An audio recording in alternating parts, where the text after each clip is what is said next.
Canada, a people's history. Proudly presented with the corporate partnership support of Sun Life Financial and by the Canadian Broadcasting Corporation.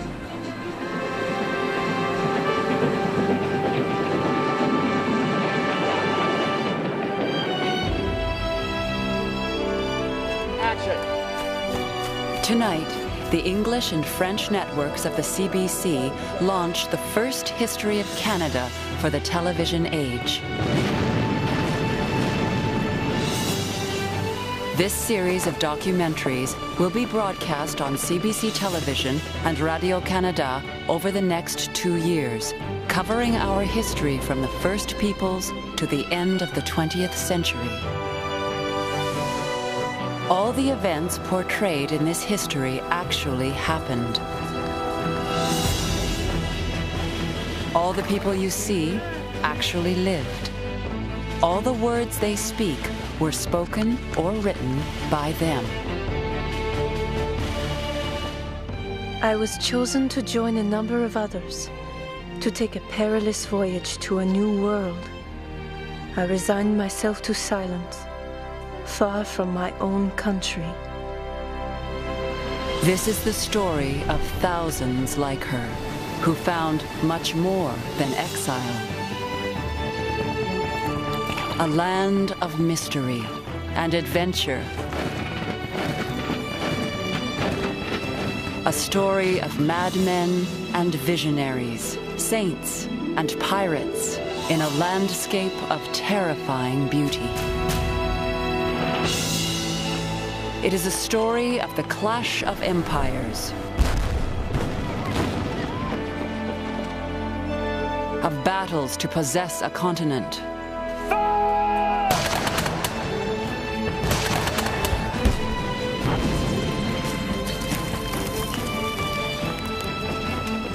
the gunfire and bombardment terrorized the whole town. The women and children in great numbers near the citadel were continually in tears, wailing and praying. It is a land swept by great political movements. Et les droits de l'homme sont chers. Would you live and die a slave? Forged in the heat of rebellion. The story of ordinary people caught up in the great currents of history. But the battlefields of empire become the shores of hope. Hope for the adventurous, for the dispossessed, driven by dreams or carried on fever ships. Winter was setting in. My father dug a cave in a riverbank, covered it with turf, and there was our apartment. Oh, how fortunate we felt. We would not have traded that root cellar for a royal palace. And it's the story of millions who followed. The families fleeing persecution. The landless seeking land. The abandoned seeking anything. This is the story of how they built a nation that came of age and grew into the world. It is the testament of our fathers and our mothers. The story that shaped who we are. A dramatic and extraordinary story. Our own.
She was a scullery maid in the Newfoundland outport of Exploits Bay, but she held the key to a great mystery.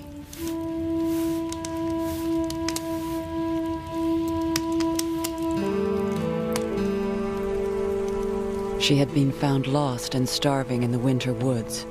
Her family was dead. The white people gave her shelter and nursed her back to health. The settlers named her Nancy, but she called herself Shauna Divot. They knew she was a Beothuk Indian, but nothing more. Where were the rest of her people?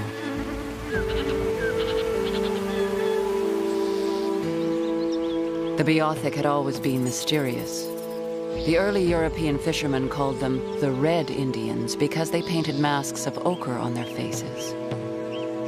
But when the first white settlers came to Newfoundland, the Beothuk moved deep into the interior, away from the newcomers. For decades, there was hardly any contact. Then Shauna Divot was found.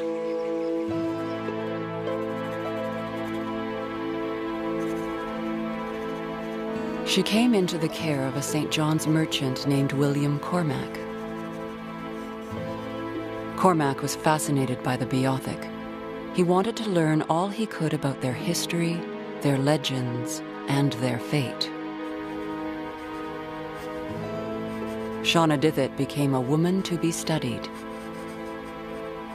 Shauna Divot is now becoming very interesting as she improves in the English language and gains confidence in people around.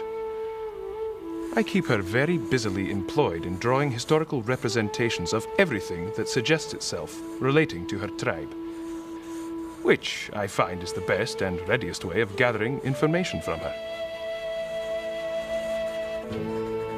Shauna Divot described her people to Cormac.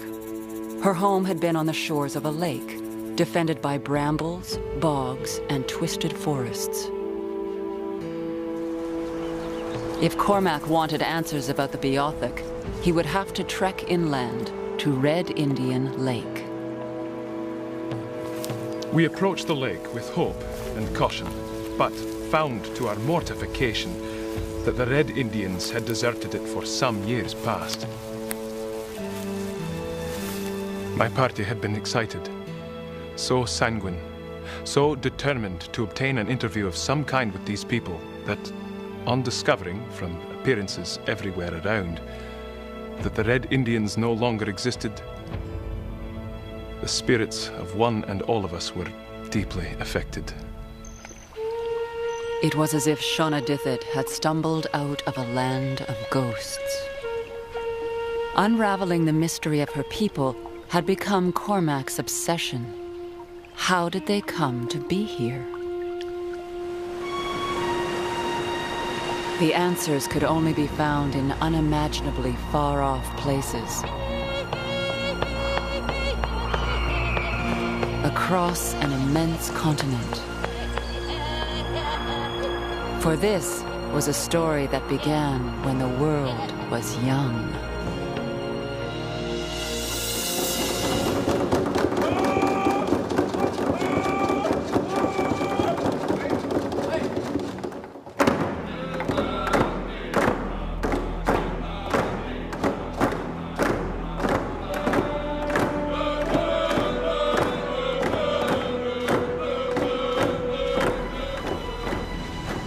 This is a story of ancient migrations and fields of ice.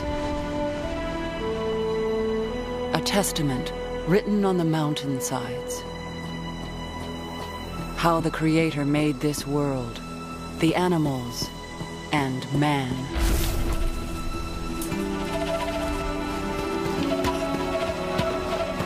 The memory is held by the stones, the drums, and the keepers of the stories. I have lived here since the world began. The Creator made the world, and then he went to rest. And there, on the ground, the stone image. It looks like a man. He breathes into the image. He blows his breath into the image's mouth, and the stone man comes alive.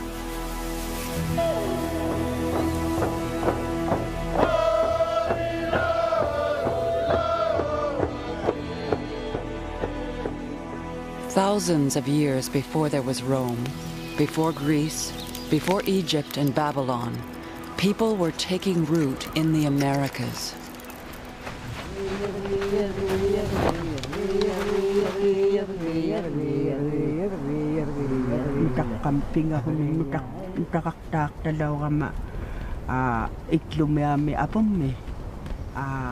Eventually, as many as 15 million people lived here.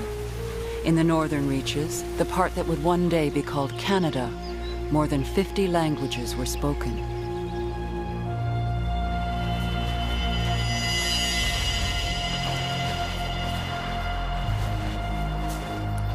They were villagers and nomads, farmers and hunters, peacemakers and warriors.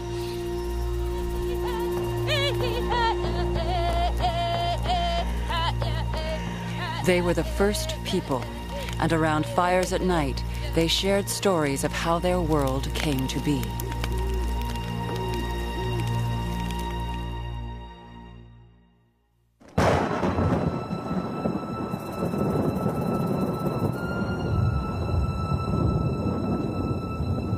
There is an Iroquois belief that the first people fell through a hole in the sky onto the back of a giant turtle. The Haida of the West Coast tell of a raven that released them from the clasp of a giant clam. The Blackfoot of the Plains say their creator molded them from mud in the middle of a world of water. But others believe they came from somewhere else. The Salish of the West Coast have passed down stories of a long trek across a great body of water. A long time ago, the people were living in another country, near a large lake, where they were attacked by their enemies. Since they could not cross the water, they were in great danger of being destroyed. That night, one chief caused a cold wind to blow. Ice covered the lake, and at daybreak, the people crossed over the ice to the other side.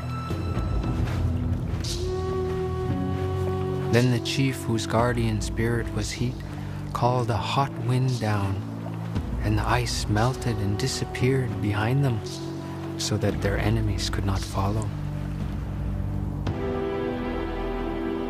100,000 years ago, most of this continent was locked in the grip of an ice age. As the ice spread, the ocean levels sank, and whole new masses of land emerged. One of them was hundreds of miles wide, a great land bridge between Asia and America, the gateway to a new world. On one side of the bridge, tribes of people who had already migrated east across Asia.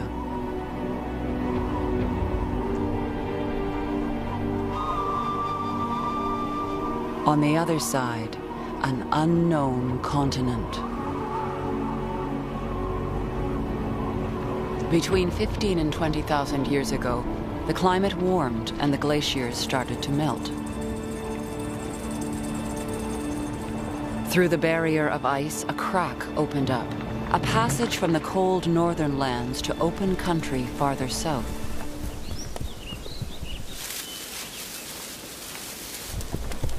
Across the land bridge came grazing animals, like the caribou in search of better pastures.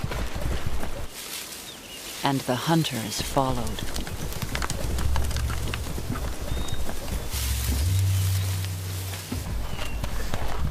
No one knows who arrived in North America first.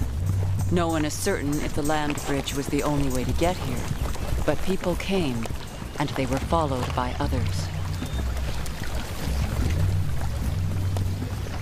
They didn't know it was a different continent. They simply followed the food. Along the way, they peopled a new world. The sea levels rose with the runoff from the glaciers, and the land bridge was submerged. For the next 10,000 years, the new continent would continue to grow.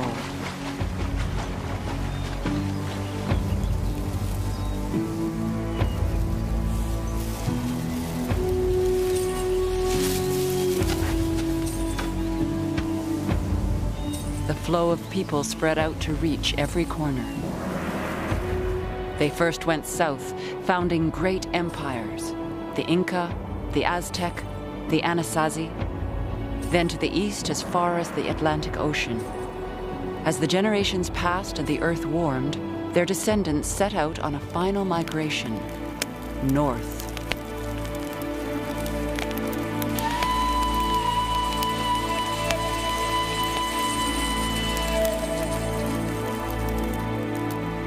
The hunters became people of the caribou and the deer, people of the seal and the walrus.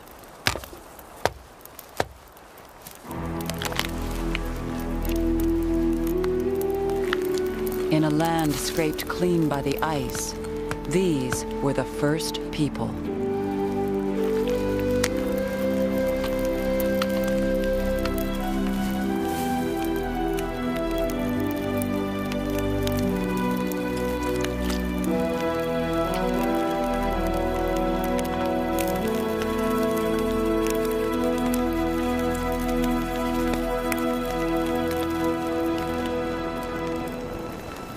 By 7,000 years ago, bands of hunters had reached the shores of the Eastern Ocean, completing the vast migration across the continent.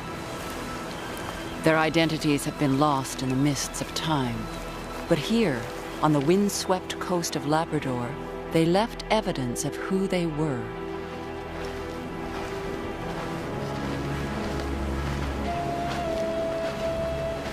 This is a place of wonder. One of the oldest ceremonial grave sites in the world. More than 2,000 years before the Egyptians built their pyramids, long before the invention of the wheel in Mesopotamia, the mourners marched in a grim processional to mark the passing of a 12-year-old child.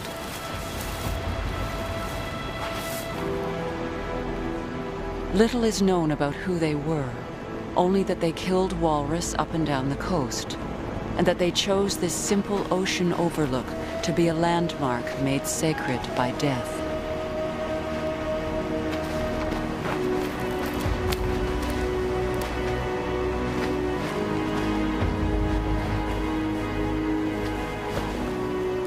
Red ochre adorned the body's deerskin shroud, and spear points were arranged on the grave floor.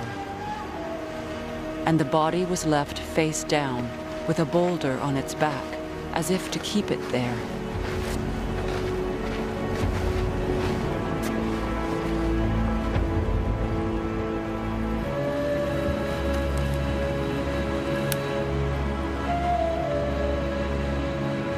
On the lonely coast of Labrador, they left a sign that speaks to the ages. In the face of death, the walrus hunters had affirmed that this was their place, and that they would live on.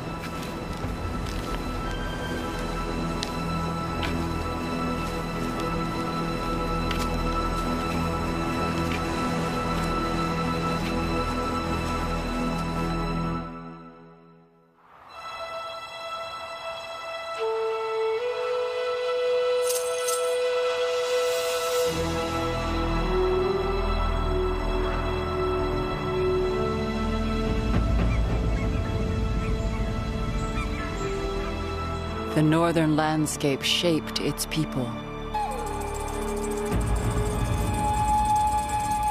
This was a land where people had to rely on each other to survive.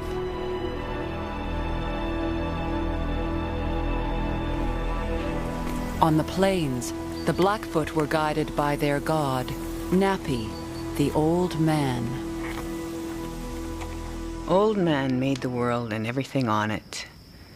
He had done everything well, except that he put men in one place and women in another, quite a distance away. So they lived separately for a while. One day, Old Man said, I have done everything well, except I made one bad mistake, putting men in one place and women in another. There's no joy or pleasure in that. I must make men mate with women. I will put some pleasure, some good feeling in it. Otherwise, men won't be keen to do what is necessary. I myself will set an example. The men lived in squalor, wearing only rotting skins. But they were skilled hunters, and Old Man hoped that if the women could see the men, they would want to be with them. The women looked at the men, their matted hair. They smelled the strong smell coming from their unwashed bodies. They looked at their dirty skin, and they said to each other, these beings called men don't know how to live. They're dirty, and they smell. We don't want people like these. Then all the women threw rocks and shouted, go away! And Old Man said it was not a mistake to have these creatures far away from us. Women are dangerous. I shouldn't have created them. But in time, the legend says, the men and women were drawn to each other, finding ways to live together. The roles differed from place to place. In some bands, lineage was determined by a mother's bloodline. In farming cultures, the women grew the crops that fed more mouths than the hunters could feed with meat.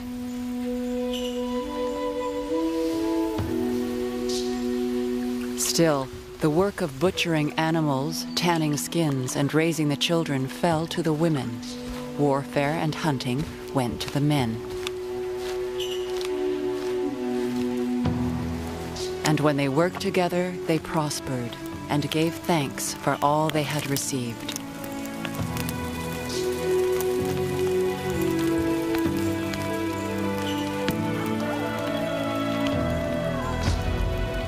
Old Man exclaimed, why, these women beings are beautiful. They delight my eyes. Their bodies are sweet-smelling and alluring.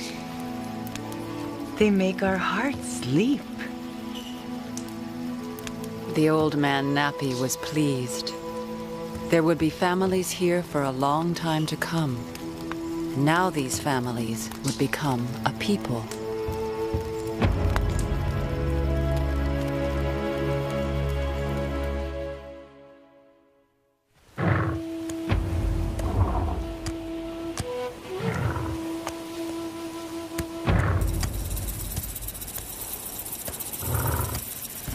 Nappy, the old man, made many images of clay in the form of the buffalo. Then he said to the people, those are your food.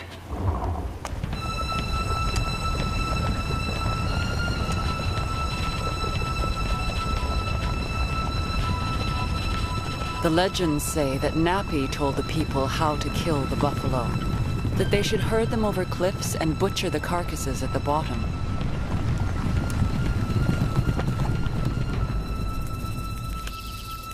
Nappy said, I have given you many gifts, and I've showed you how to use them. All sorts of plants for food and medicine. Weapons and knives so that you can kill the buffalo and use the whole carcass.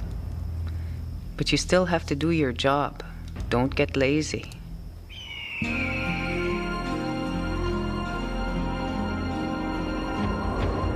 In the world of the buffalo, every person had a role. Hunters and shaman, mothers and warriors. The Blackfoot believed you found your role out there, in the great silence of the wilderness.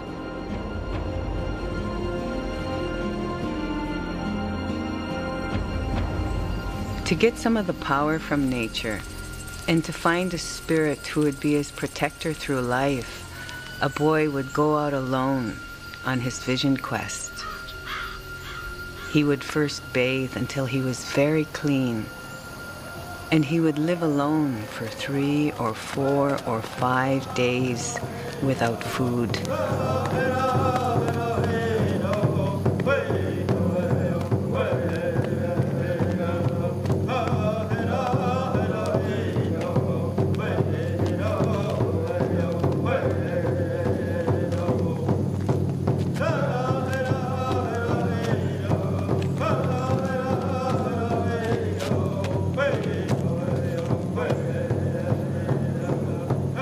Only a strong person can stay until the vision comes, for it often comes first in the form of a dangerous animal. The animal tests the person's courage. If he does not run away from it, something talks to him, something he cannot see. The voice tells him to stay a certain number of nights. At the end of that time, the spirit gives the person power and tells him what his protector will be.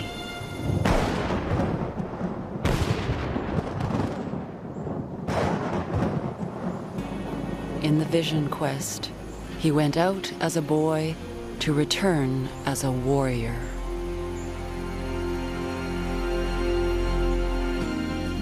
Nappy said, "Here I'll mark you off a piece of ground." And he did so. Then he said, "There is your land, and it is full of all kinds of animals, and many things grow in this land. Let no other people come into it. When people come to cross the line, take your bows and arrows, and give them battle, and keep them out. If they gain a footing, trouble will come to you."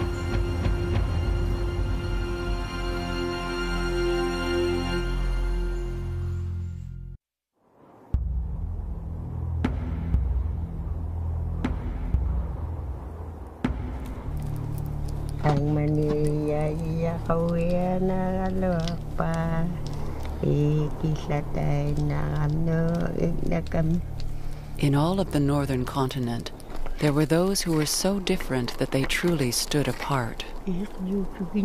The Inuit. There's a giant that lives in the north. When he blows his breath, violent snowstorms occur.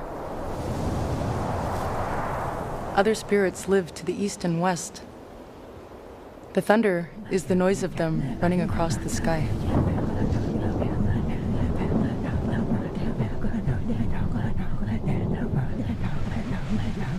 They did not trace their origins back to the Great Migration after the last ice age. They came thousands of years later, by sea from the west, long after the land bridge had disappeared, and they settled in a place where the struggle to survive was posed in its starkest form.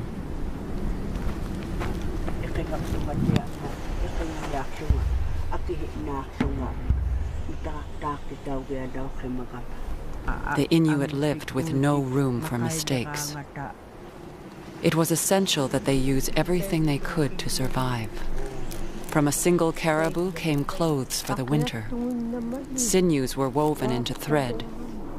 Marrow was cracked from its bones, and its fat was rendered into fuel.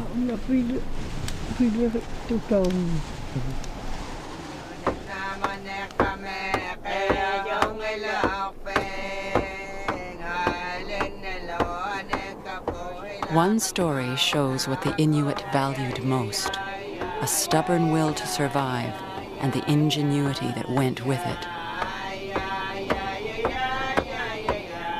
An old man was left in an igloo with 2 dogs and little else as his family moved on. But he wasn't ready to die just yet. He fashioned a knife from his frozen feces. He killed 1 dog to feed the other dog and himself. From the skin, he made a coat. From the bones and guts, a sled. Then he hitched up the remaining dog and rode off to rejoin his family. Even the creation legends speak of survival and death. A woman went to live among strangers. She became a burden. So they put all their belongings into a sealskin boat. They seized the woman and cast her overboard. She struggled to regain the side of the boat, so they cut off her fingers. She screamed her determination to have revenge. Thrashing in the frigid water, the woman was transformed. She became Sedna, goddess of the sea and the mother of all beasts. Her thumb became the walrus, her first finger a seal, and her middle finger the white bear. When the first two animals see a human, they try to escape. When the white bear sees a man, filled with revenge, he tries to kill the person who he believes mutilated the woman from whose finger he sprang.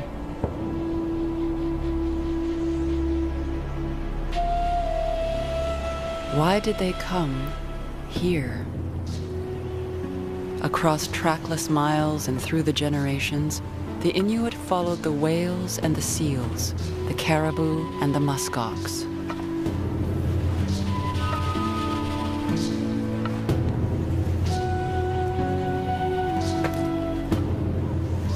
They had learned the secret of this land of midnight sun. Behind the harshness, there was an abundance of life. They lived in small clusters, scattered across the top of the world, islands of subsistence in a universe of ice, a people always balanced between life and death.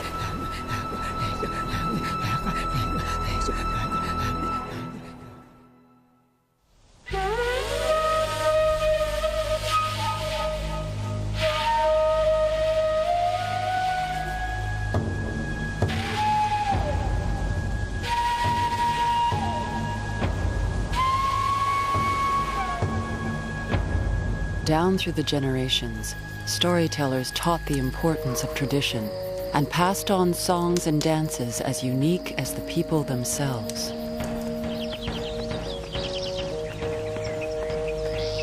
Dancing for us is not only a right or a privilege, it is an obligation. It is a strict law that bids us dance. It is one of the ways we carry on our responsibilities.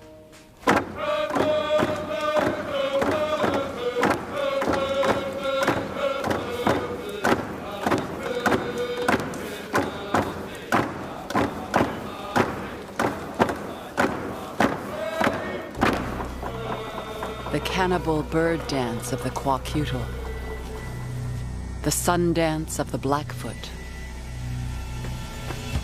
the spirit dances of the Anishinaabe, traditions to mark every aspect of life, from harvesting corn to the puberty of a girl, to the preparation for war.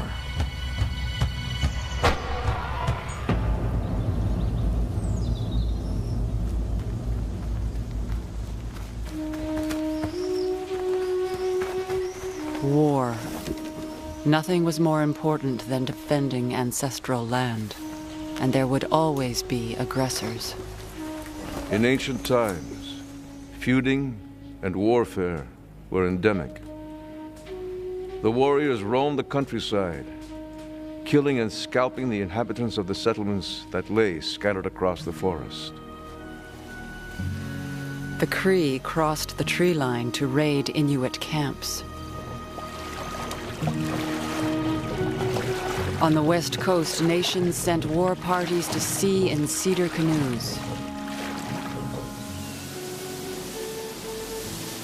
The Blackfoot believed their creator gave them the ferocity to fend for what was theirs. In the land of the Great Lakes, the people were farmers. They surrounded their palisaded villages with fields, spreading wider with each new crop. The Huron, then known as the Wendat, lived near the most warlike of all the eastern people, the Iroquois.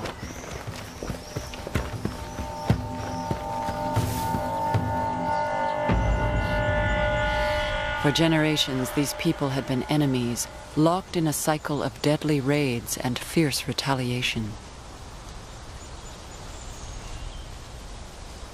The warrior struck quickly, then silently escaped, finding a way back to safety through dangerous, unfamiliar territory.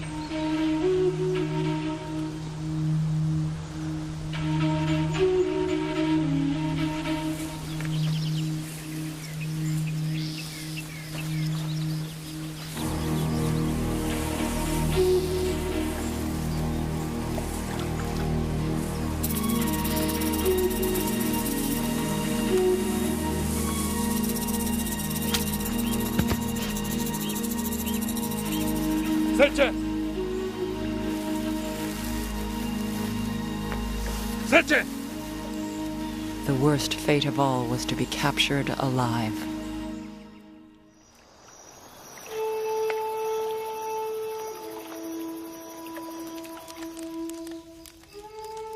This was the day his long and painful death began. It was a ritual. Both victim and captor had their parts to play. Both understood what was to come. They shared a code of honor, retribution, and suffering. Both knew that if the fortunes of war were different, their positions might easily have been reversed.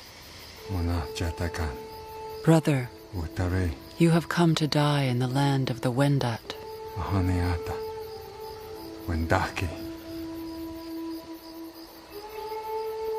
The warrior had spent a lifetime preparing for this day, praying that his courage would not fail, that his passage to the next world would not be tainted by dishonor.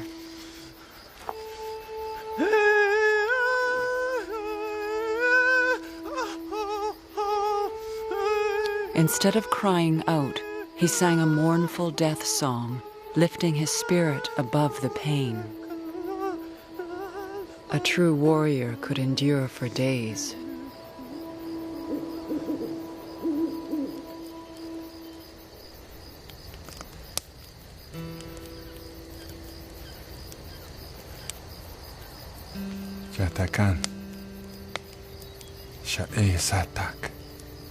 Brother, you were cruel too.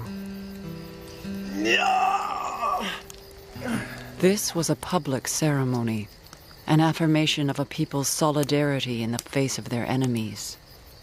They would be protected. Their warriors would strike fear into their enemies' hearts. Any invader would be destroyed.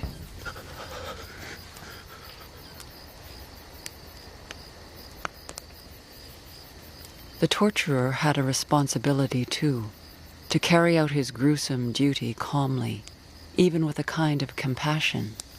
He too was being judged by his people and by the spirits.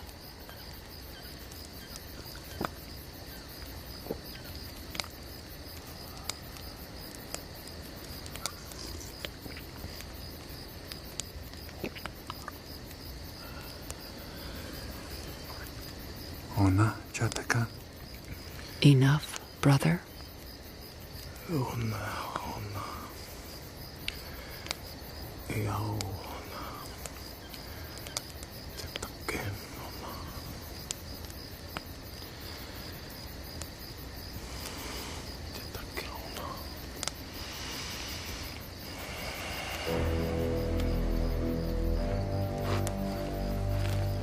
Finally, the warrior was released from suffering, taken out to die a hero's death.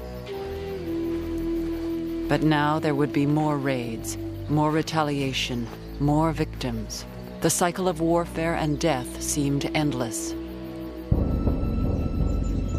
In these times, the Iroquois people themselves were fractured into 5 warring camps: the Oneida, Cayuga, Onondaga, Seneca, and Mohawk. They tell of a mystical being, a Huron named Daganawida, who arrived on a mission to bring the Iroquois back together into a peaceful confederation. Daganawida comes to the Mohawk settlement. He spends the night on the shore of the river near the settlement. When next morning, the inhabitants of the settlement see smoke from his fire, their chief sends a scout to go and fetch Deganawida. Before accepting the message of peace, Deganawida must be tested in order to see if he possesses supernatural power. Deganawida climbs a tree, and as he sits perched at the very top, the warriors cut down the tree so that it falls over a precipice into the gorge, and Deganawida disappears into the river of the turbulent waters.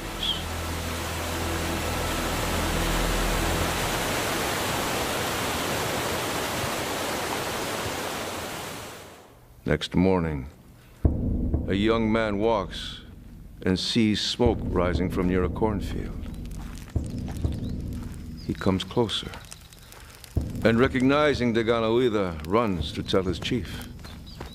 With each chief, Deganawida had to pass a test until he succeeded in convincing all 5 Iroquois nations to form a union to govern a crowded landscape. And each nation shall contribute 1 arrow to form a single strong bundle bound with the sinew of a deer. So joined, these arrows represent the Confederacy's solidarity. He warns them that if any arrows are withdrawn from the bundle that represents the power of their solidarity, the bundle of arrows will weaken.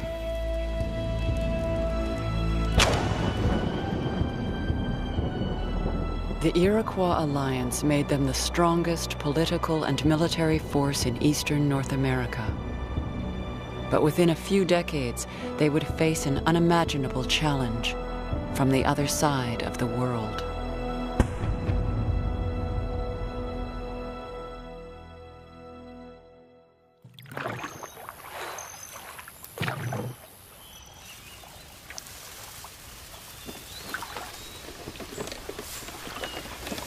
The native people of North America didn't venture out to explore any other continent. But from across the ocean, others would come to them.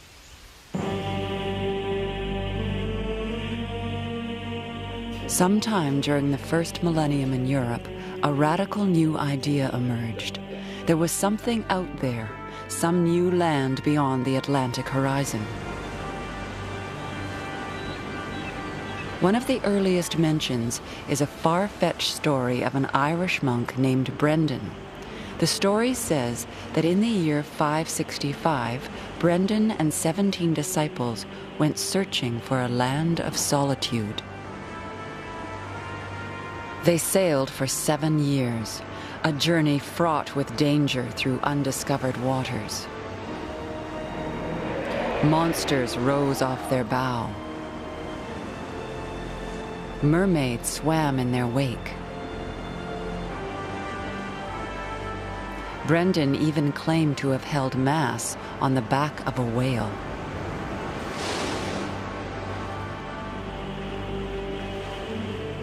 And then the monks came to land.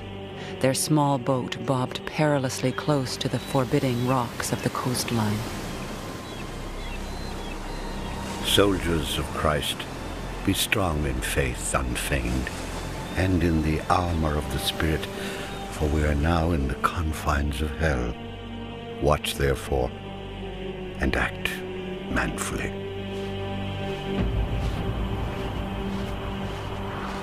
A few centuries passed in Europe before the next stories emerged of a new world, this time told by the Vikings. The Vikings were marauders, feared and loathed in Europe before they sailed west, first to Iceland, then Greenland. They were expert seamen, and they continued west until land loomed on their horizon. They found a small, sheltered bay at the end of a great peninsula. They built a wayfaring station and a repair depot for their ships and settled in for the winter. But the Vikings discovered there were people here, people they called Skraelings, after trolls in Scandinavian myth. The Vikings encountered a small group of these people and killed them. From that day, the settlement became a target. They were ill-favored men with ugly hair on their heads. They had big eyes and were broad in the cheeks. They hissed like geese. Though the quality of the land was admirable, there would always be fear and strife dogging them on account of those who already inhabited it. So they made ready to leave. At the time, no one took the Viking stories seriously. And for 400 years, the great expeditions were heading somewhere else, to the east. Vast caravans to fabled Cathay and India, bringing back gold, silk, cinnamon, pearls, and pepper.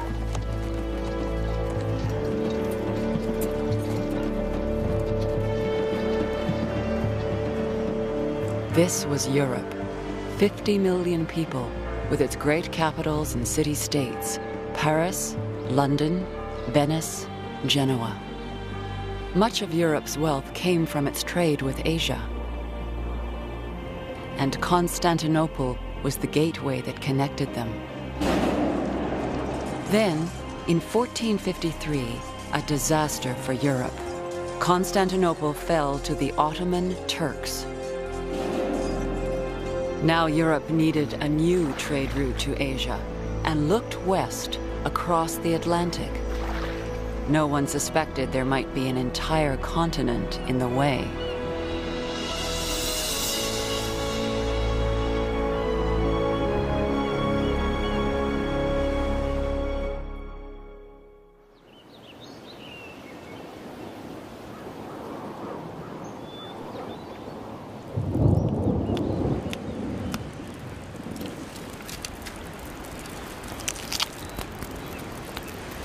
There was not only an entire continent across the Atlantic.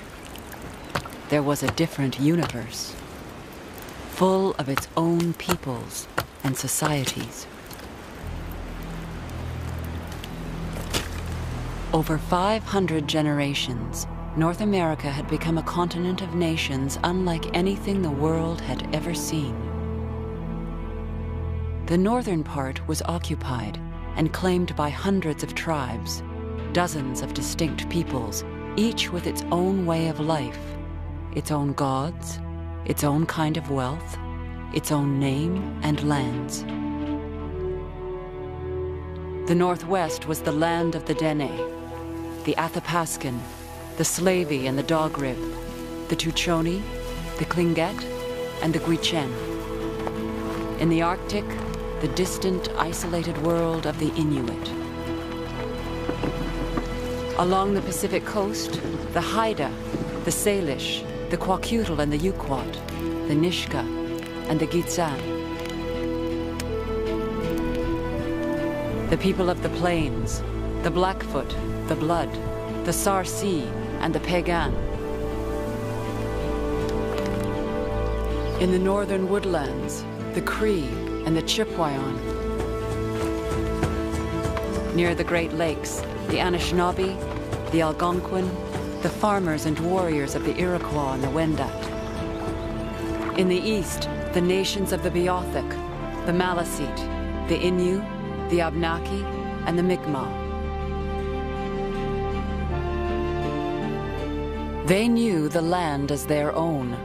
Corners of the country they called Dununde, Nunavut, Kanata, Canada.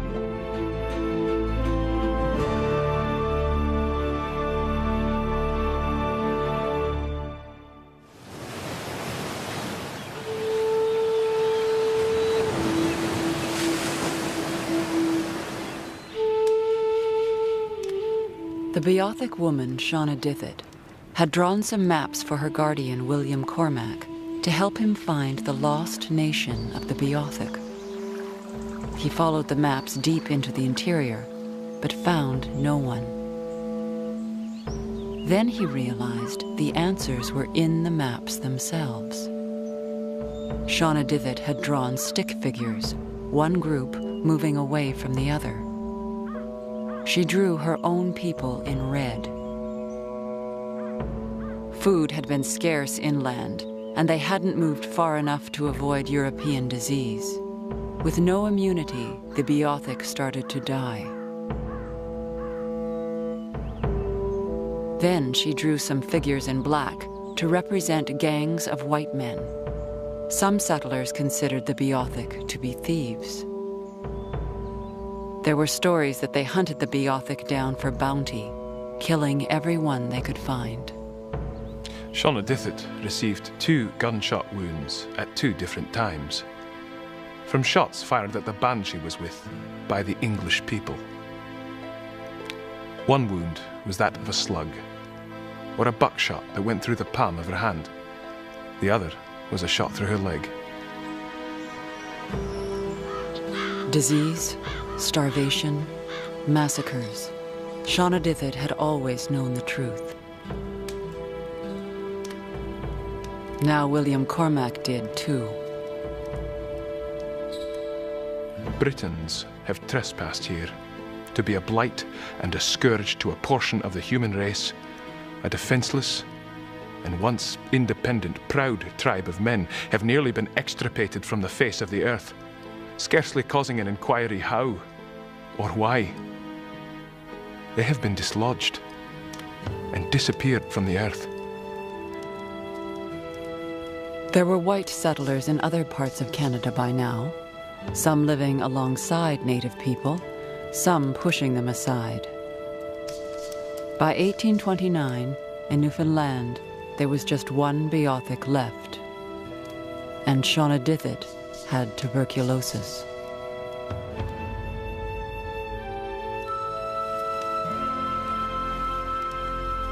Died at St. John's, Newfoundland, on the 6th of June last, in the 29th year of her age. Shonadithit, supposed to be the last of the Red Indians, or Beothuks.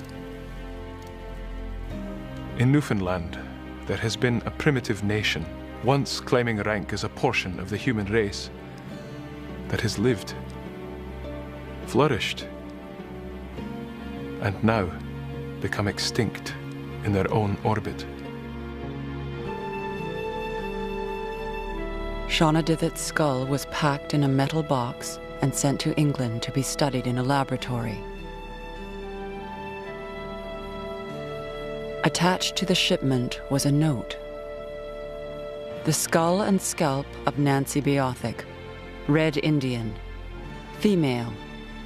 She was tall and majestic, mild and tractable, but characteristically proud and cautious.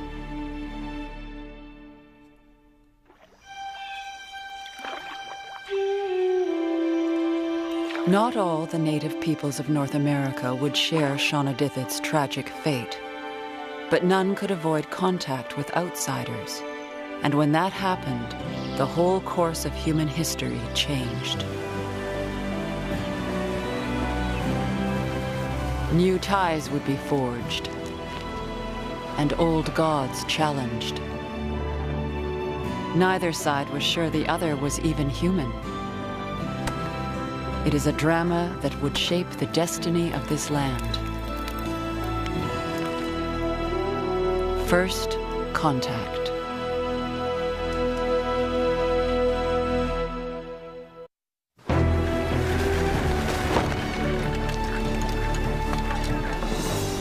The European discovery of America launched one of the greatest adventures in world history. In Europe, it would dictate the fate of empires. Here, it would lead through dark forests and across deserts of ice. In a quest for riches, land, and human souls, a story written on a landscape as vast as the ocean.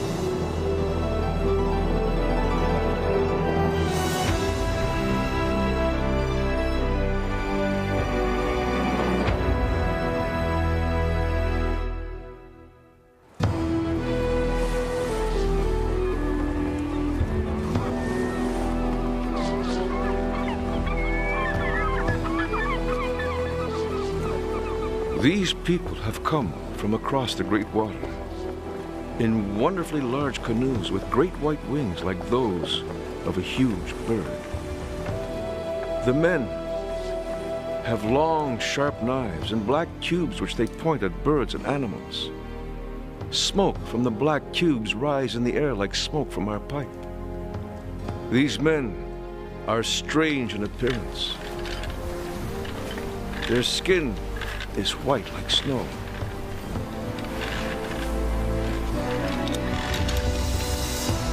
The landmass before them was so immense that it took almost 300 years before European sailors touched its three shores, the Atlantic, Arctic, and Pacific.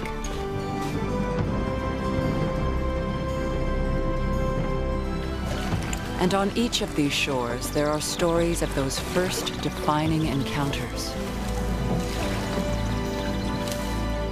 In the east, French explorer Jacques Cartier would encounter a powerful chief along the river of Canada. In the north, an Englishman named Henry Hudson would risk mutiny and death while trying to find the Northwest Passage. On the Pacific shores, a young sailor would be plunged into a world beyond his wildest imagination. But at first, this was a world that no one expected or wanted to find, an obstacle in the way of the real European dream, a passage to China.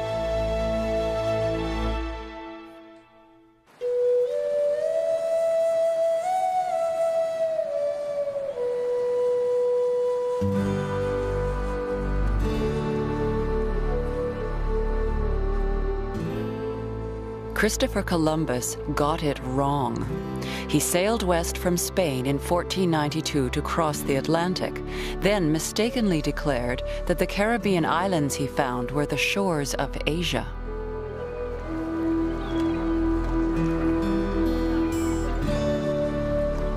Signor Christopher Columbus of Genoa had discovered the coast of India, and it was spoken of grandly.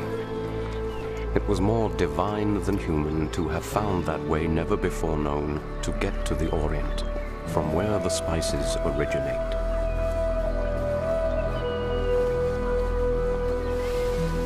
The English were convinced they had to send their own expedition west to get at these spices. 5 years after Columbus, Henry VII gazed toward the western horizon and decided there was not an English sailor capable of making such a trip. He had a talented Mediterranean navigator in mind. Well-beloved John Cabot, citizen of Venice, is granted full and free authority to seek out, discover, and find whatsoever isles, countries, regions, or provinces of the heathen and infidels, in what part of the world soever they be, which before this time have been unknown to all Christians. He was born Giovanni Caboto. But under the banners of the King of England, he sailed as John Cabot. He left Bristol on May 2nd, 1497, on a ship christened the Matthew.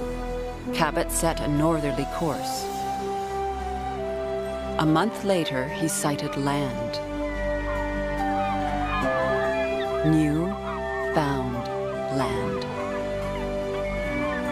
The events were recorded by a Bristol merchant, John Day. Cabot landed at only one spot on the mainland, very near the place where they first sighted. They disembarked there with a crucifix, raised banners with the arms of the Holy Father and those of the King of England. They found tall trees of the kinds masts are made. They found a trail that led inland. They saw a site where a fire had been made. They saw manure of animals. And they saw a stick, a half-yard long, pierced at both ends, carved and painted. And by such signs, they believed the land to be inhabited. And thus, following the shore, they saw two forms running on land, one after the other. But they couldn't tell if they were human beings or animals. Since, as he was with just a few people, he did not dare advance inland, beyond the shooting distance of a crossbow, and after that, taking fresh water, he returned to his ship. John Cabot spent only a few hours on the shores of the New World. Back in Bristol, he was received as a hero. He had claimed new land for England, and he said there were so many fish in the waters off this newfound land that they could be caught with a basket lowered over the side of a boat. That was all the fishermen of Bristol needed to hear. It wasn't long before other fishermen joined in. From the Basque Country and Spain, Portugal and France, they found enough cod to feed all the stomachs of Europe.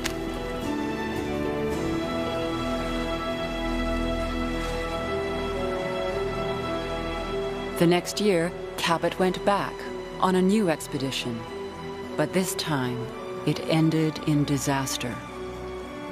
He is believed to have found the new land nowhere but on the very bottom of the ocean, to which he is believed to have descended together with his ship, himself the victim of the self-same ocean, since after that voyage he was never seen again.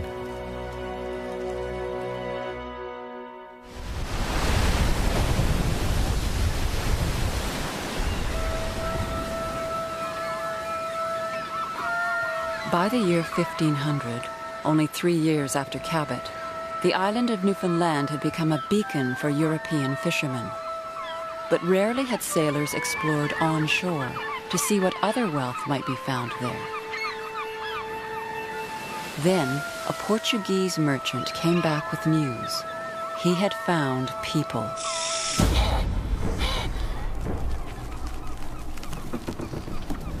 He kidnapped 50 of them and shipped them back to Lisbon. Merchants waited at the docks, among them an Italian diplomat.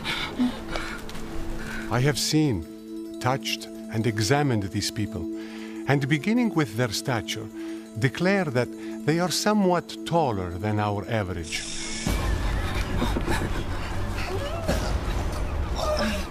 They appear to me to be in all else of the same form and image as ourselves. They may appear to be savages, yet they are gentle and have a strong sense of shame.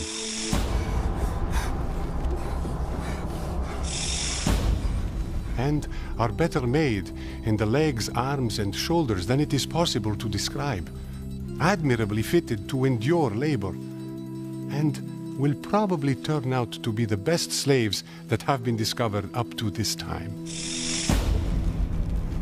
The Newfoundland Indians could not endure their exposure to the Europeans. All of them died, and the merchants turned their attention back to the fish.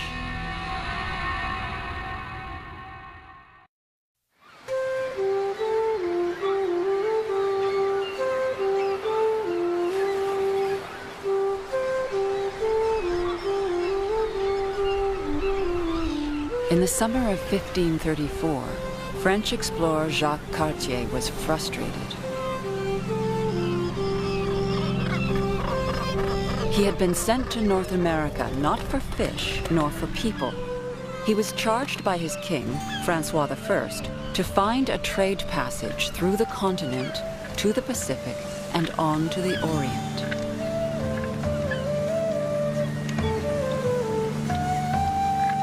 Cartier left the French seaport of Saint-Malo and set a course for Newfoundland. Then through the Strait of Belle Isle, and then nothing. Cartier found just confusing shoreline, fog, and dead ends. I am rather inclined to believe that this is the land God gave to Cain. Cartier marked each new bay and promontory on his charts. Baie des Châteaux, Île de l'Assomption, Baie du Saint-Laurent. And then Cartier came upon men. There are people on this coast whose bodies are fairly well formed, but they are wild and savage folk.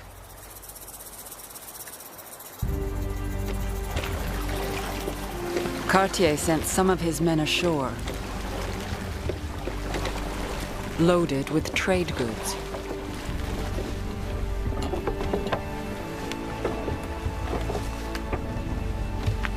As soon as they saw us, they began making signs that they had come to barter with us, and held up some skins of small value with which they clothed themselves.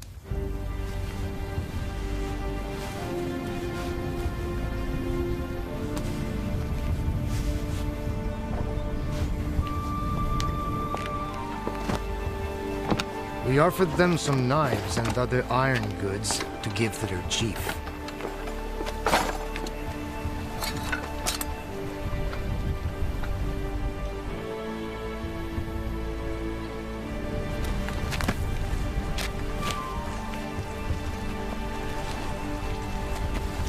They parted all they had to such an extent that they went back naked without anything on them. And they made signs to us that they would return on the morrow with more skins. With winter approaching, Cartier would soon have to leave.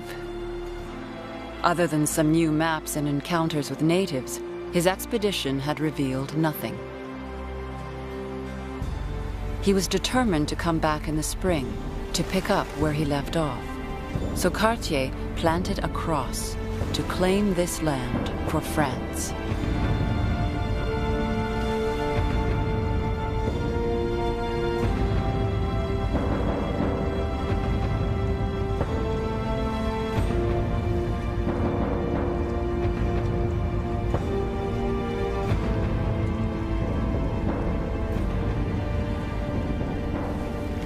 The chief was dressed in an old black bear skin. Pointing to the cross, he made us a long harangue, making a sign of the cross with his 2 fingers. And then he pointed to the land all around about, as if he wished to say that the region belonged to him, and we ought not to set up the cross without his permission. Donnacona, chief of the Stadacona people. Cartier recognized an adversary when he saw one.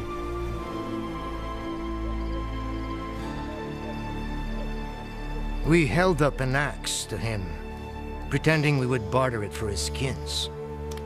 At this, he nodded assent, and little by little come near the side of our vessel, thinking he would have the axe.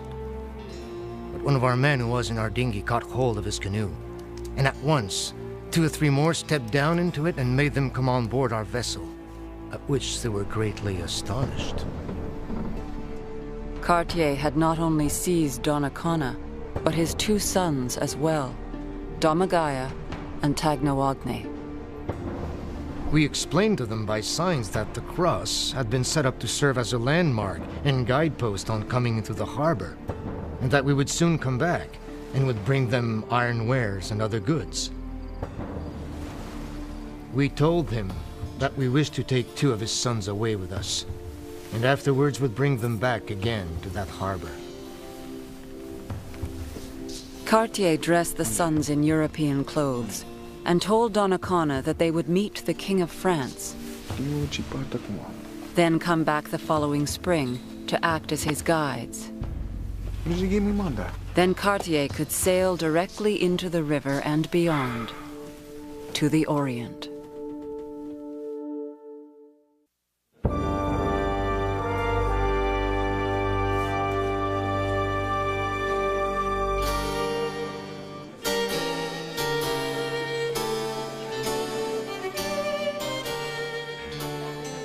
Paris, in the winter of 1534.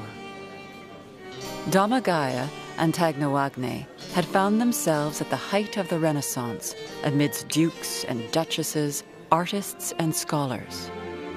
Among them, a prominent clergyman, André Thevet. He was the king's cosmographer, a man of reason who explained the mysteries of the universe and the complexities of the New World. The king was hoping that even though this country did not bring him much revenue, it would at least bring him immortal honor and the grace of God to have rescued this barbarous people from ignorance and to render it to the Christian Church. Tevye conjured a myth of a native North America. It was a godless, yet surprisingly peaceful place. He imagined a simple nobility, a people who lived an admirable existence, yet could be easily conquered. They have neither cities, nor castles, nor machines of war like us.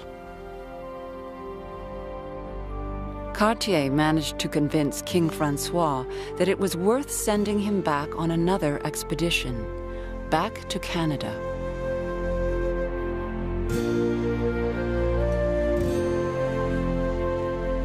Canada.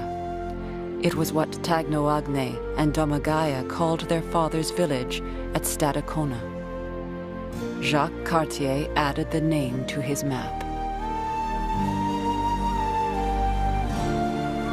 Before long, Domagaya and Tagnoagne were back at their father's fire, telling him of the things they had seen on the other side of the ocean.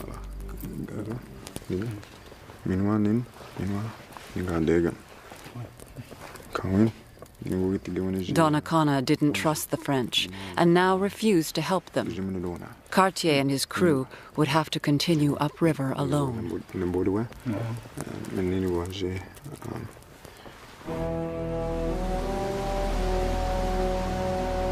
No other European had ever made this journey into the interior. After sailing for 150 miles, they landed at a large island on October the 2nd, 1535.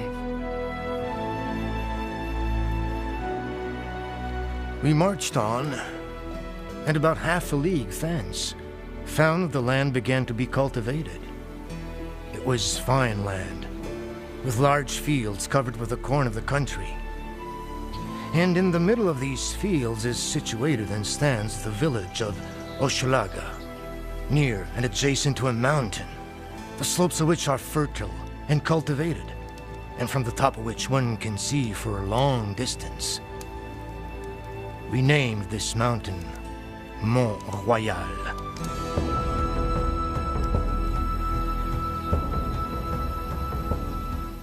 Through the gates of Hochelaga, Cartier crossed into another civilization.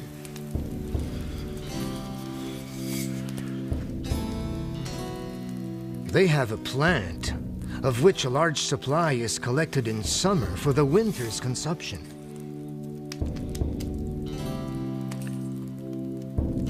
After drying it in the sun, they crumble this plant into powder, which they place in one of the openings of a hollow instrument. And laying a live coal on top, suck at the other end to such an extent that they fill their bodies so full of smoke that it streams out of their mouths and nostrils as from a chimney. Cartier was like an apparition to them, so strange he seemed divine. At once, many sick persons, some blind, others with but one eye, others lame or impotent, and others again so extremely old that their eyelids hung down to their cheeks, were brought in and set down or laid out near me in order that I might lay my hands upon them, so that one would have thought Christ had come down to earth to heal them. But I'm more than ever of the opinion that these people would be easy to convert to our holy faith. Cartier played the role of a healing man to find out how to continue on to the Orient. But he was desperately short of time. He had to leave soon or risk being frozen in until spring. Finally, Cartier was forced to make a run back to the Atlantic. But the ice caught his ships near Donnacona's stronghold at Stadacona. He and his men were not prepared for this.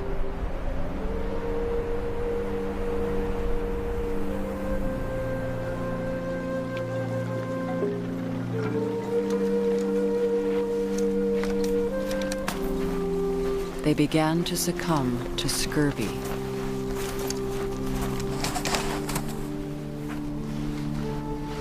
The sickness broke out among us, accompanied by the most extraordinary symptoms. For some lost all their strength. Their legs became swollen and inflamed. And all had their mouths so tainted that the gums rotted away down to the roots of the teeth, which nearly fell out. The disease spread among the 3 ships to such an extent that in the middle of February, of the 110 men forming our company, there were not 10 in good health. I gave orders for all to pray and to make orisons, and had an image and figure of the Virgin Mary carried across the ice and snow and placed against a tree, and issued an order that on the following Sunday, Mass should be said at that spot, praying the Virgin to be good enough to ask her dear Son to have pity upon us.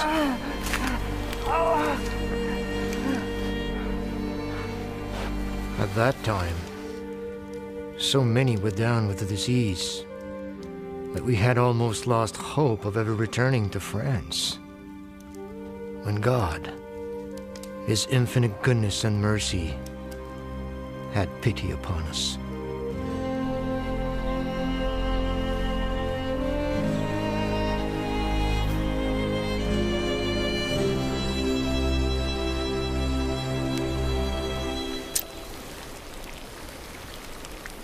Mercy did come from Donnacona's sons.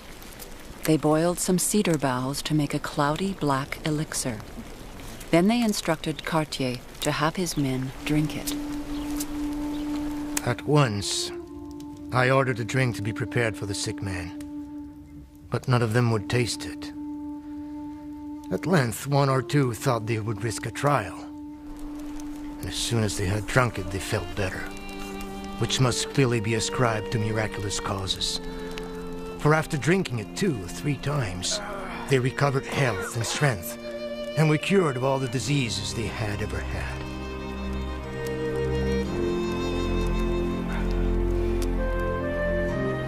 "25 of Cartier's men were dead by the time the ice loosened its grip, and Cartier still had nothing to show his king. He would need something enticing to win another passage back to Canada. Something from Donnacona.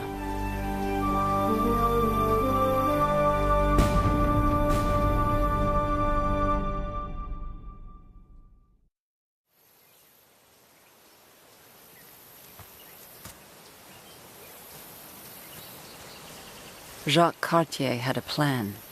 He would invite the chief and his sons to join him on his ship, La Grande Hermine, for the Feast of the Holy Cross. Eventually, cautiously, Donnacona accepted. Which pleased us, as we were in hopes of being able to capture them.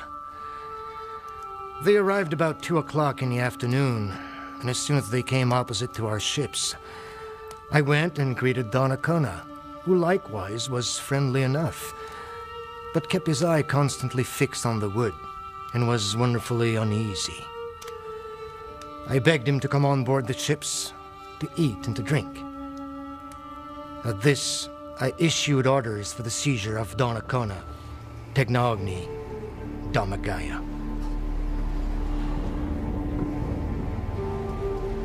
At nightfall, a large number of Donnacona's people came opposite our ships, the river between us, howling and crying like wolves all night long, calling out incessantly, "Donnacona, Donnacona," in the hope of being able to speak to him.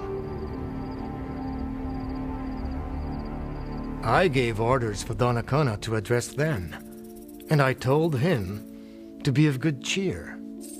For that, after he had had an interview with the King of France, his master, he would be able, within 10 or 12 moons, to come back.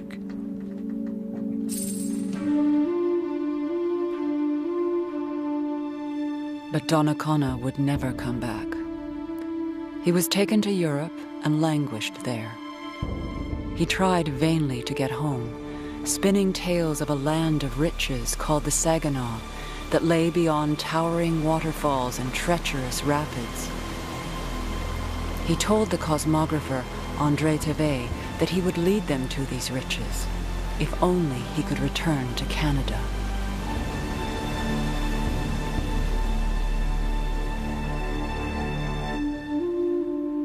The king of the country, called Donnacona, died in France, a good Christian, in the time of King Francois, spoke French very well, having lived there 4 years. I saw and spoke with him to be more certain of the singularities of his country. And he told me that his elders had told him that when a man came to earth, a new star was formed in the sky, which appeared in the sky to be the guide of this man. Whereas, on the contrary, when a man, woman, son, or daughter came to pass away and leave Canada, a star was lost in the sky, never to be seen again.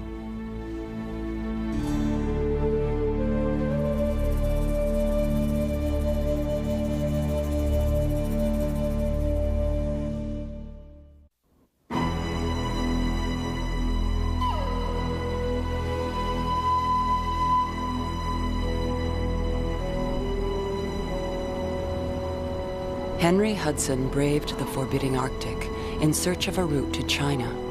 Instead, he would unlock one of the great secrets of the North and pay a terrible price. In 1609, the English king, James I, called on Hudson to sail to the Arctic.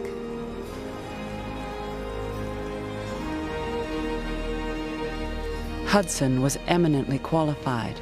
He had sailed through Russia's northern seas, and he had been to Greenland and the edge of the polar ice.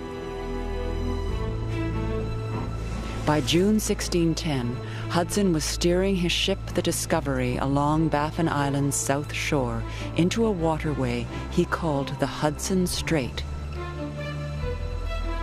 As he pressed further into this frigid place, he added other new names to his charts: the Island of Good Fortune, God's Mercies, Hold with Hope, Desire Provoketh.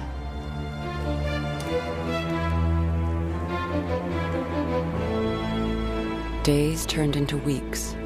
The desolation of the Arctic descended around the crew. Tensions spread as the ice floes threatened to freeze them in until spring.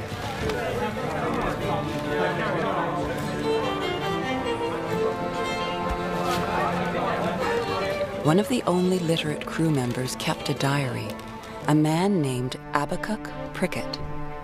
We had a storm, and the wind brought the ice so fast upon us that in the end we were driven to put her into the chiefest of the ice, and there to let her lie.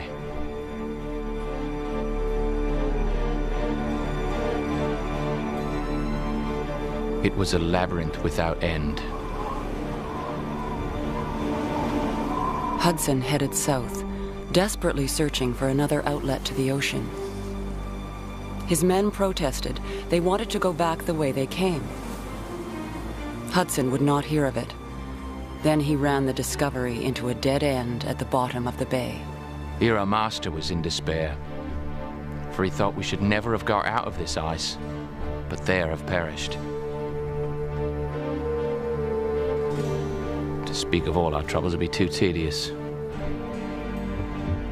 They were trapped in another realm, stranded in a place they deemed unfit for man.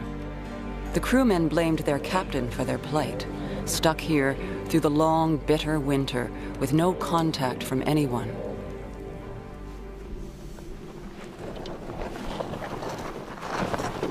Until a man came out of the scrub trees on the shoreline. He was a native trapper, and he had come to trade. To this savage, our master gave a knife, a looking glass, and buttons, who received them thankfully, and made signs that after he had slept, he would come again, which he did. And when he came, he brought with him a sled, which he drew after him, and upon it 2 deer skins and 2 beaver skins. This was the first modest transaction on the bay that would bear Hudson's name.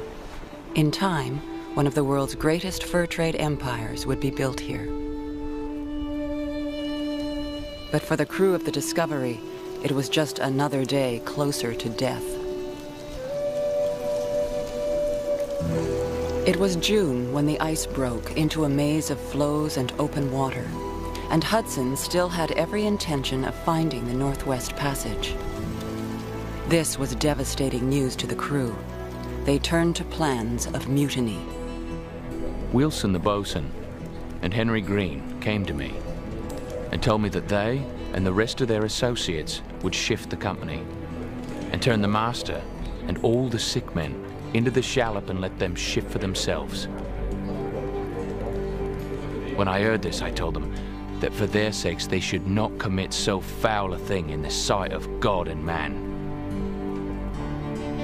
Henry Green bade me hold my peace, for he knew the worst, which was to be hanged when he came home.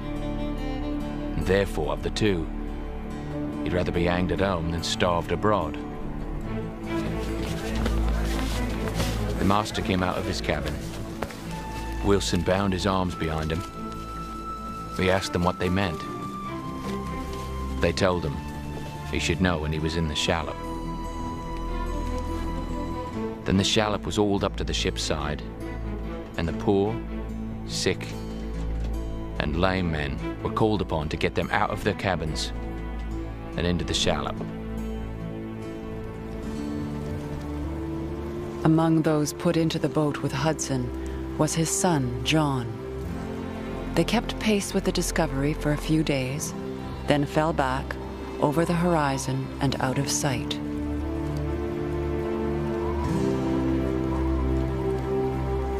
No trace of Hudson was ever found, but Hudson's Bay would prove to be the northern gateway into the very heart of the continent.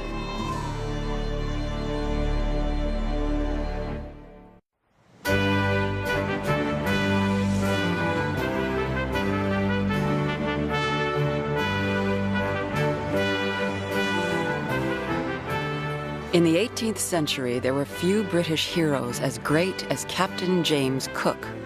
It was as if he had conquered the world: Antarctica, Polynesia, New Zealand, Australia, and the Sandwich Islands.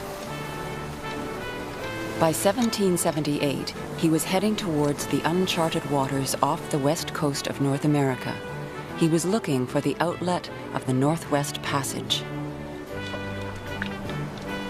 Instead, he came upon an entire civilization unknown to white men. The people didn't know what on earth it was when the ship came into the harbor. The people went out to the ship. They thought they were looking at fish come alive into people. They were taking a real good look at those white people on the deck there. One white man had a real hooked nose, and one of the people said to another, "See, he must have been a dog salmon, that one there. He's got a hooked nose." They called their village Iroquoian, but the name got muddled in the first clumsy conversation between the natives and Captain Cook. On my arrival in this inlet, I had honored it with the name of King George's Sound, but I afterwards found that it is called Nootka by the natives. The people started talking our language to them, telling them to go around the sound to drop anchor. They were saying, "Nootka is him. Nootka is him," which means, "You go around the harbor." Captain Cook says, "Oh, they're telling us the name of this place is Nootka." And that's how Nootka got its name. A great many canoes filled with natives were about the ships all day, and trade commenced betwixt us and them, which was carried on with the strictest honesty on both sides. The articles which they offered for sale were the skins of various animals. In exchange, they took knives, chisels, pieces of iron and tin, nails, looking glasses, buttons, or any kind of metal. Nothing would go down with our visitors but metal. Before we had left the place, there was hardly a bit of it left on the ships, except what belonged to our necessary instruments.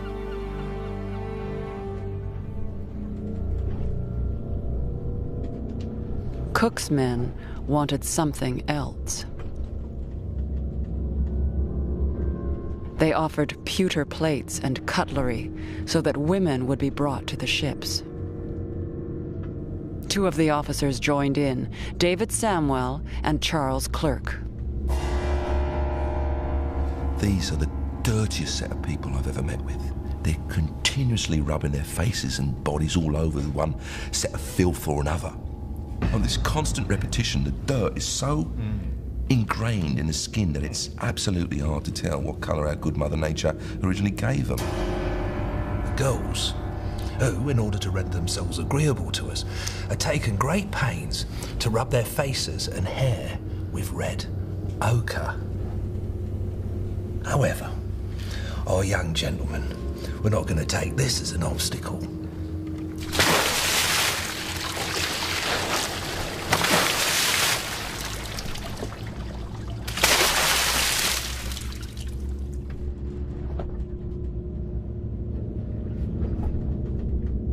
They were prevailed upon to sleep on board the ships, or rather,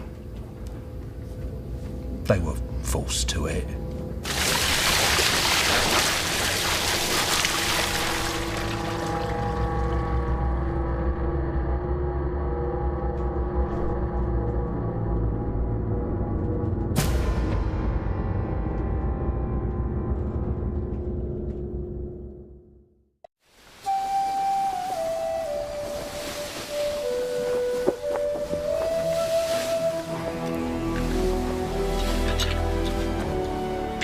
In 1803, the trade ship Boston sailed into Nootka Sound.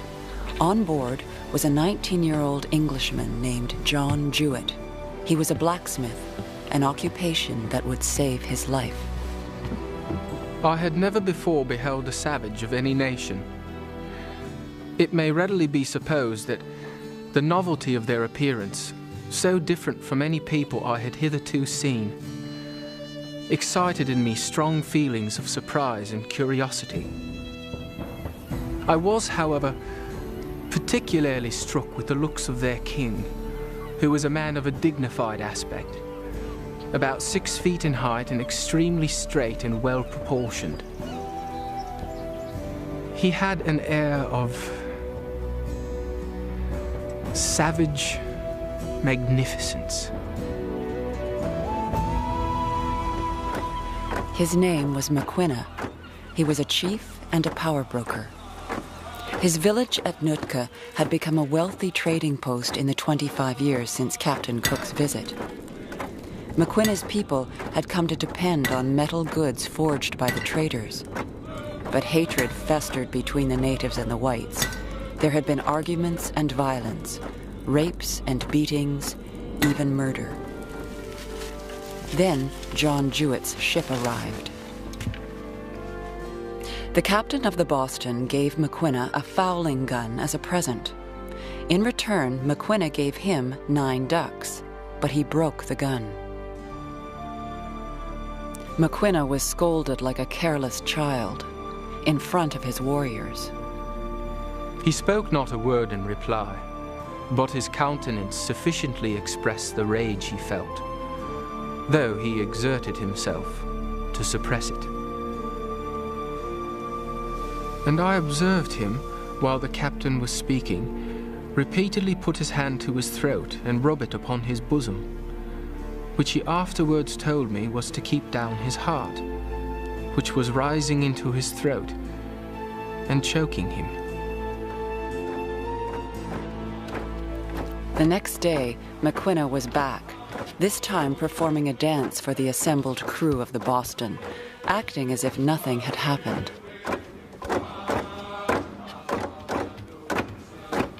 Over his face he wore a very ugly mask of wood, representing the head of some wild beast.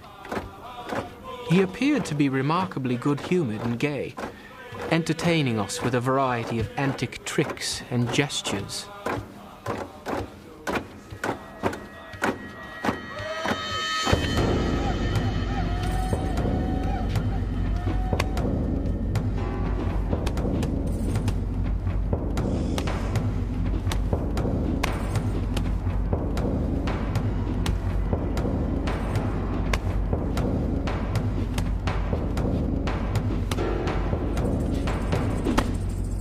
I fell stunned and senseless upon the floor.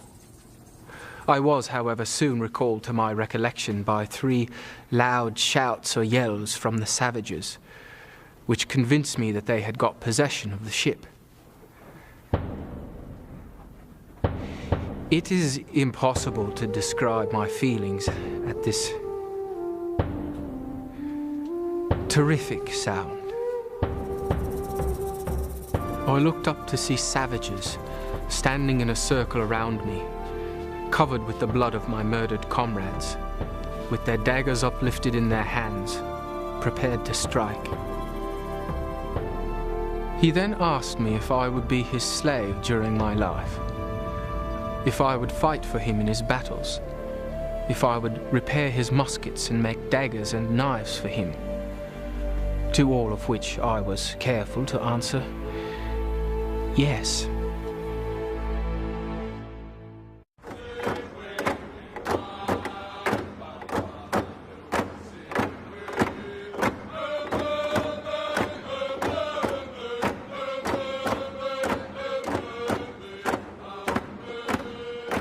The Boston was emptied and scuttled. Maquinna's men had cut off the heads of Jewitt's fellow crew members and forced him to identify them one by one.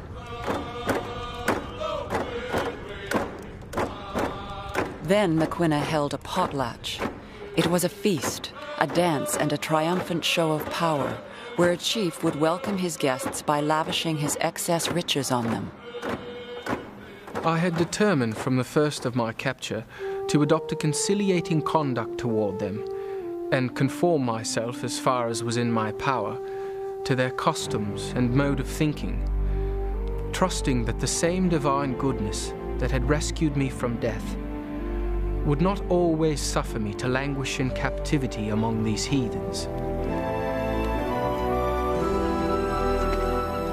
Jewitt was exposed to an unbelievable wealth of ancient nations, among them the Nootka, the Makah, the Haida, the Salish, and the Kwakiutl. They cut through the ocean in huge hand-carved cedar canoes. They were artists and dancers, mystics and whalers, headhunters and cannibals. They boasted great wealth, worshipped wolf spirits and thunderbirds.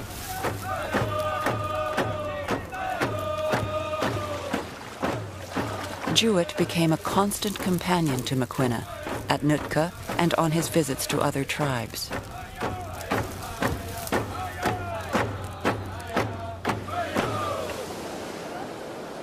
Summers turned into winters, and still no rescue ships came into the Sound. Meanwhile, to Maquinna, Jewitt became less of a slave and more of a son, so much so that in time he arranged for Jewitt to be married. I remonstrated against this decision, but to no purpose, for he told me that should I refuse, I would be put to death. A blacksmith from England, now a husband at Nootka. Jewitt fell further into the world of Nootka Sound, succumbing to its customs and rhythms. He even came to comprehend the massacre of his crewmates on the Boston. Here, I cannot but indulge a reflection that has frequently occurred to me on the manner in which our people behave towards the natives. For though they are a thievish race, yet I have no doubt that many of the melancholy disasters have principally arisen from the imprudent conduct of some of the captains and crews of the ships employed in this trade, in exasperating them by insulting, plundering, and even killing them on slight grounds.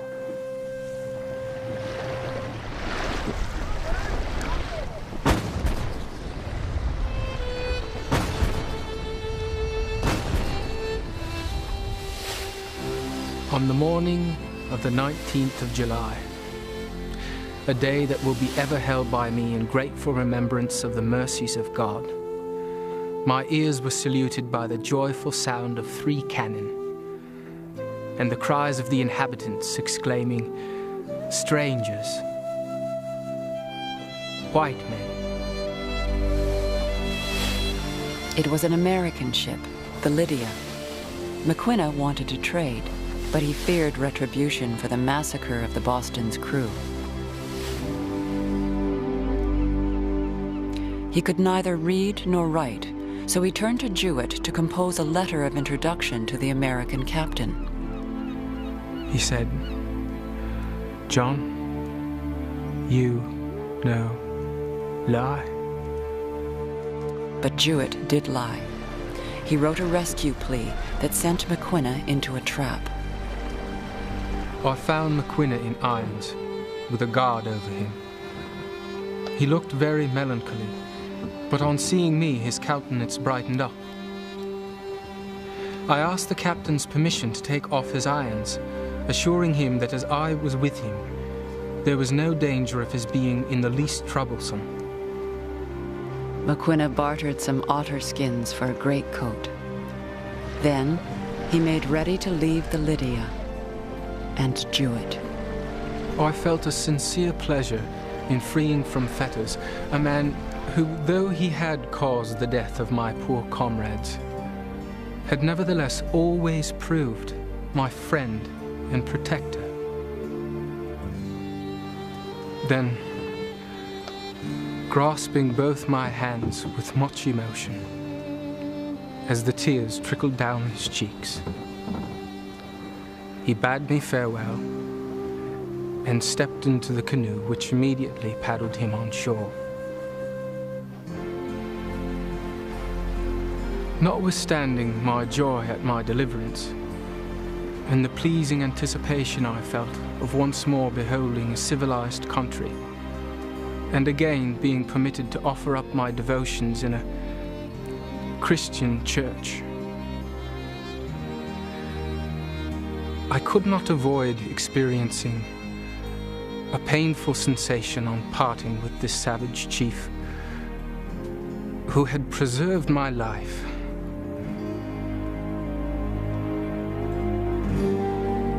and, in general, treated me with kindness. John Jewitt never shook the effects of his time among the Nootka. He wrote a book about his adventure. He turned that into a song, then a play, and went around peddling his tale to anyone who would listen. It haunted him until he died at age 37. Years later, a French trader sailed into Nootka Sound. It was quiet, except for the approach of an aging, arthritic man in a canoe. He was carrying a small load of otter pelts. He was Maquinna, and he was still eager to trade.